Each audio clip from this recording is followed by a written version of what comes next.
কুয়াকাটায় এসে হতাশ হব, এটা একদম স্বাভাবিক। পর্যটন নিয়ে কোনো পরিকল্পনা আসলে এখানে সঠিকভাবে বাস্তবায়ন করা হয়নি।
শত শত গাড়ি, কিন্তু এরকম গাড়ি ভর্তি করে পর্যটক এসেছে দেশের বিভিন্ন প্রান্ত থেকে, মাইক্রো বাসে, বাসে, ট্রাকে, যেমনে পারে সেমনে কিন্তু মানুষ আসছে। কিন্তু এই কুয়াকাটার পর্যটন নিয়ে মানে ন্যূনতম ভালো কোনো পরিকল্পনা এখন পর্যন্ত বাস্তবায়ন হতে দেখিনি।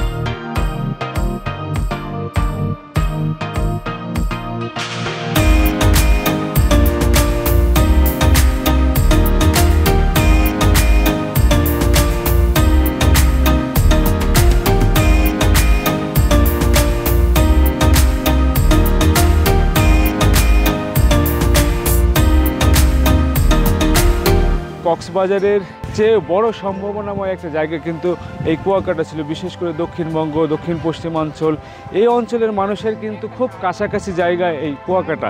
সেই কুয়াকাটাটিতে কোনো রকম পরিকল্পনা ছাড়াই অবকাঠামোগুলো গড়ে উঠেছে।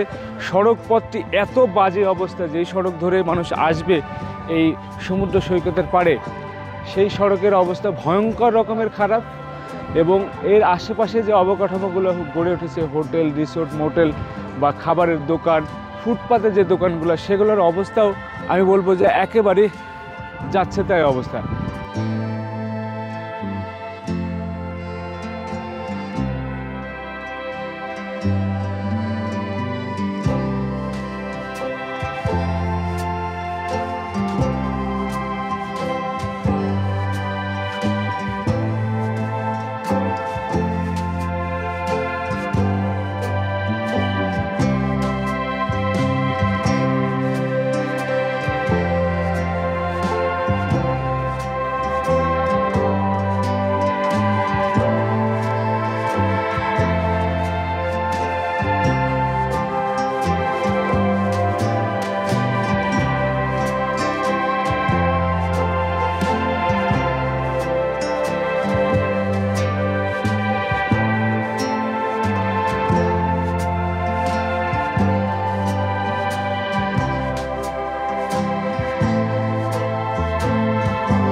হাজার হাজার পর্যটক এসছে। আর এখানকার যে নোংরা পরিবেশ দেখেন, কাউকে কিচ্ছু বলা হচ্ছে না।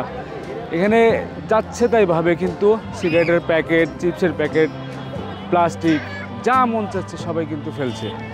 মানে পর্যটকদেরও যেমন কোনো ন্যূনতম সেন্স নাই, ঠিক একই রকম কিন্তু কর্তৃপক্ষ এখানে কোনো ব্যবস্থা করে, কঠোর আইনের প্রয়োগ এখানে নাই। যদি কঠোর আইনের প্রয়োগ করতে তাহলে কেউ এই চায়ের প্লাস্টিক এখানে ফেলতো না, এই পর্যটন কেন্দ্রটা নষ্ট করতো না।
চাইলে অনেক কিছু সাজায় গোছায় অনেক কিছু করা তো সম্ভব চাইলেই। বিস্ফোরণে একটা ভালো রেস্টুরেন্ট, ভালো রেস্টুরেন্ট নেই না, একটা ভালো কোয়ালিটিপূর্ণ কোনো না, একটা কফি শপ নেই।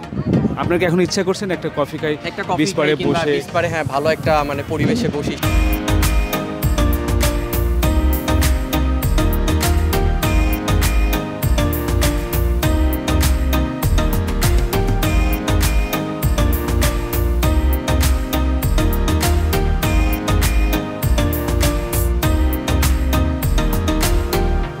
পর্যটন বোর্ড বা পর্যটন কর্পোরেশন বা পর্যটন মন্ত্রণালয়কে আমি দোষারোপ করছি না। এর সাথে তো সিটি কর্পোরেশন আছে, এর সাথে এখানকার কর্তৃপক্ষ আছে, এখানে পৌরসভা আছে, স্থানীয় সরকার মন্ত্রণালয় থেকে শুরু করে সব মন্ত্রণালয়, যোগাযোগ মন্ত্রণালয়, তারা যদি রাস্তা সুন্দর করে দেয়, এলজিডি তারা যদি রাস্তাগুলোকে আরও ভালো করে দিত, সবার সমন্বয়ে যদি এই পর্যটন কেন্দ্রটাকে গড়ে তোলা যেত, তাহলে আমি বলবো নিঃসন্দেহে একটা ভালো কিছু এখানে করা সম্ভব ছিল এবং পর্যটকরা আরও বেশি আকৃষ্ট হতো এবং খুব সহজেই দেশি বিদেশি পর্যটকের আনাগোনায় এই কুয়াকাটা অর্থনীতির একটা বড় চালিকা শক্তি হতো, দেশের জিডিপিতে এর প্রভাব পড়তো।